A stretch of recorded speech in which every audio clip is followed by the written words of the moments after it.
The iPhone Air represents the first major shakeup to the iPhone family in years. The Air replaces the iPhone 16 Plus in Apple's lineup, but it really stands on its own as a completely new device. In fact, the iPhone Air really feels like a blueprint for the future as Apple nears the 20th anniversary of the original iPhone. Measuring 5.6mm, the iPhone Air is the thinnest phone in the world that's not a foldable, and yet it feels very sturdy thanks to its titanium frame. I have literally tried to bend and break this handset and it stayed intact. The Air doesn't skimp on performance either, packing an A19 Pro chip for playing demanding games and taking advantage of Apple intelligence. So what's the catch with this super slim Air? There's only a single camera, and while the battery life is pretty solid for something this size, you get less endurance versus the iPhone 17 Pro models. But it might still be the best phone for you, depending on what you are looking for. Here is the pros and cons in my full iPhone Air review.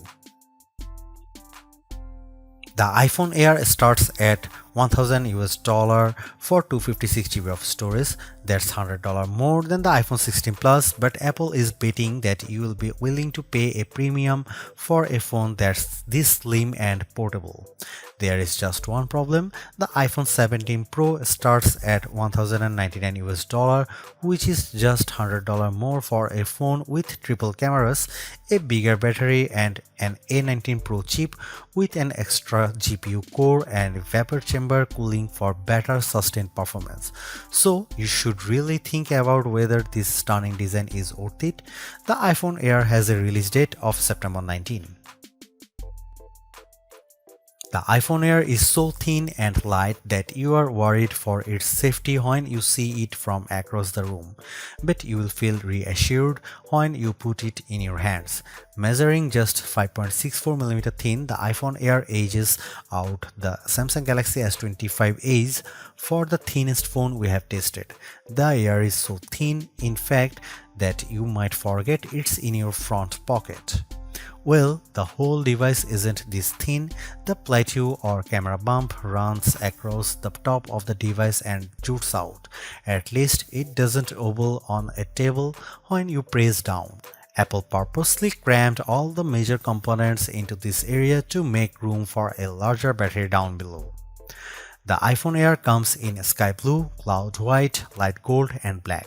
Frankly, the black color makes the design look cheap and not as thin. I preferred the sky blue model I tested, which does a better job of showing off the Air's thin profile. Some have complained that the titanium frame is too shiny, but I don't agree. If you are worried about the durability for a phone this thin, I think you can rest easy. I saw a demo that simulated a band with 130 pounds of force and the iPhone Air shrugged it off.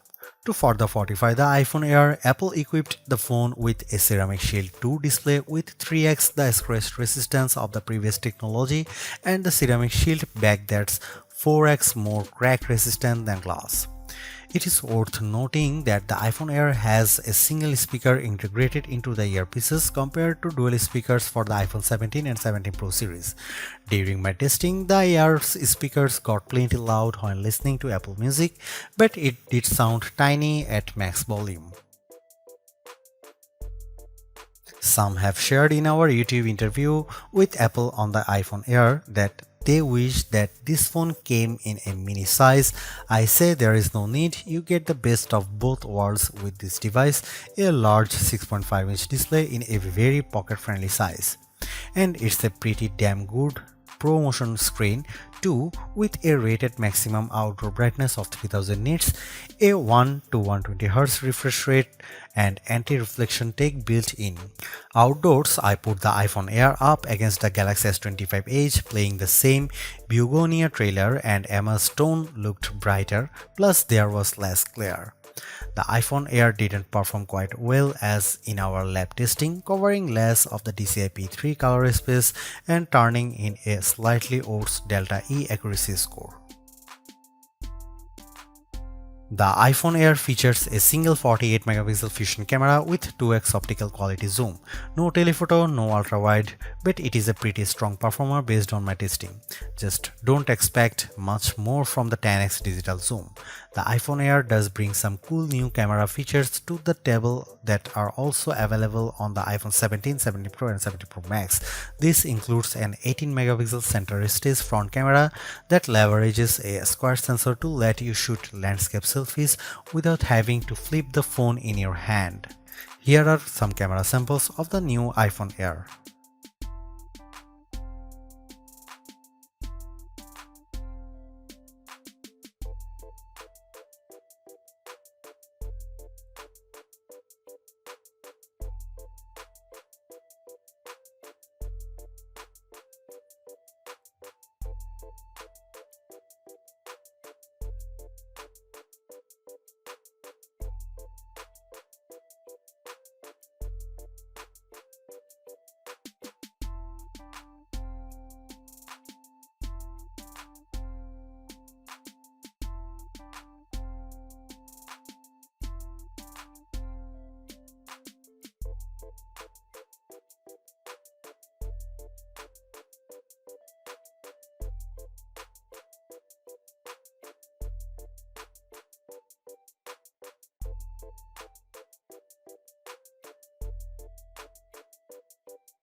Packing an A19 Pro chip, the iPhone Air promises Pro-like performance in a very skinny frame. And I say Pro-like because you are limited to 5 GPU cores compared to 6 for the iPhone 17 Pro and Pro Max. I enjoyed smooth performance when playing Destiny Rising, double jumping and using my grenade launcher on multiple enemies while enjoying crisp graphics. I only noticed a drop frame here and there versus the iPhone 17 Pro Max. Speaking of twice, the iPhone Air having one less GPU core does impact benchmark scores. It reached 29.5 FPS in the demanding 3D Mark Solar Bay Unlimited graphics test compared to 46.6 FPS for the iPhone 17 Pro Max. The Galaxy S25 Edge also turned in a higher frame rate. On Geekbench, which measures overall performance, the iPhone Air beats the Galaxy S25 Edge and it finished our video transcoding test 20 seconds faster. How about sustained performance? To test that, we used the 3D Mark Wildlife Extreme Stress Test, which simulates gaming for about 20 minutes. We ran it once and recorded the result, then did a second run right after that to really stress test these phones.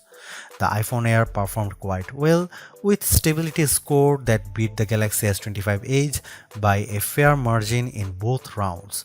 More surprisingly, the iPhone Air turned in cooler temperatures than the Pro Max when we measured the back of the phones using the laser thermometer in 5 locations and averaged the result, though the S25 Edge was even cooler. Here's the big questions on everyone's mind. How good or bad is the iPhone Air's battery life? Apple claims all the battery life, but we decided to put that to the test in a couple of ways. First up was our battery test, which surfs the web over 5G at 150 nits of screen brightness. The iPhone Air turned in a decent 12 hours.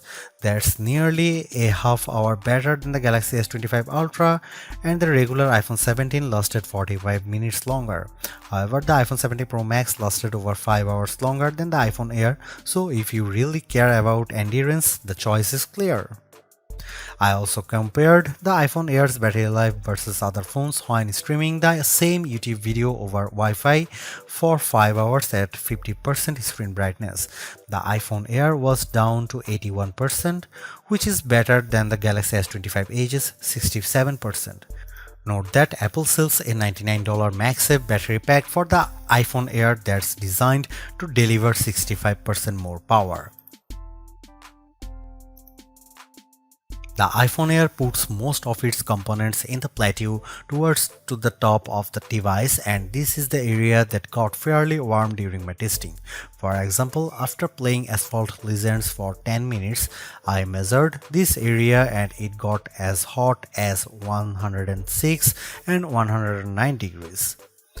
Playing the same game on the iPhone 17 Pro Max, the temperature was in the 96-degree range. When performing other tasks, the iPhone Air mostly kept it cool, so your results will depend on the apps you are using. Like all the new iPhones, the iPhone Air comes with iOS 26 pre-installed, and there is some features worth getting excited about. There is the new liquid glass design, which adds sleek looking transparency effects to various apps, and I also like how you can better customize your lock and home screens with 3D like spatial photos. Major feature upgrades for iOS 26 come to the phone app in particular. There is a hold assist for letting your iPhone stay on hold of your until a human comes to the phone, and call screening will help keep scammers away. I also appreciate the ability to add backgrounds to messages as well as add polls.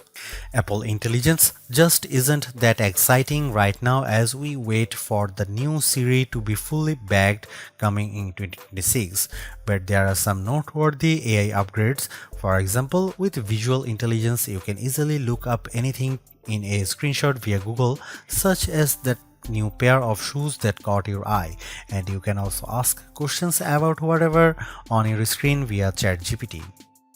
However, this feature feels like it involves too many steps versus Gemini Live, which analyzes your screen without having to take a screenshot, and you can have a live voice conversation with Google's Assistant at the same time. I am torn about the iPhone Air as its remarkable piece of engineering. This design is amazingly thin and light, and Apple deserves serious credit for making it so durable. It feels so strong, I don't think I would bother with a case. I also like how well the iPhone Air performs. No, it doesn't have the graphics might or sustained performance of the iPhone 17 Pro or Pro Max, but it's faster than the Galaxy S25 Edge and remains fairly cool under pressure, and it offers better sustained performance than Samsung's slim phone. However, I don't like the shoppers have to give up both an ultra-wide lens and telephoto zoom with the iPhone Air. At least Samsung gives you an ultra-wide camera that enables macro photography, but the iPhone Air's main 48 megapixel camera is very good overall. Apple left some other features on the cutting room floor as well, as such as fast charging and cinematic mode for video, so in sometimes the Air feels more like an iPhone Lite.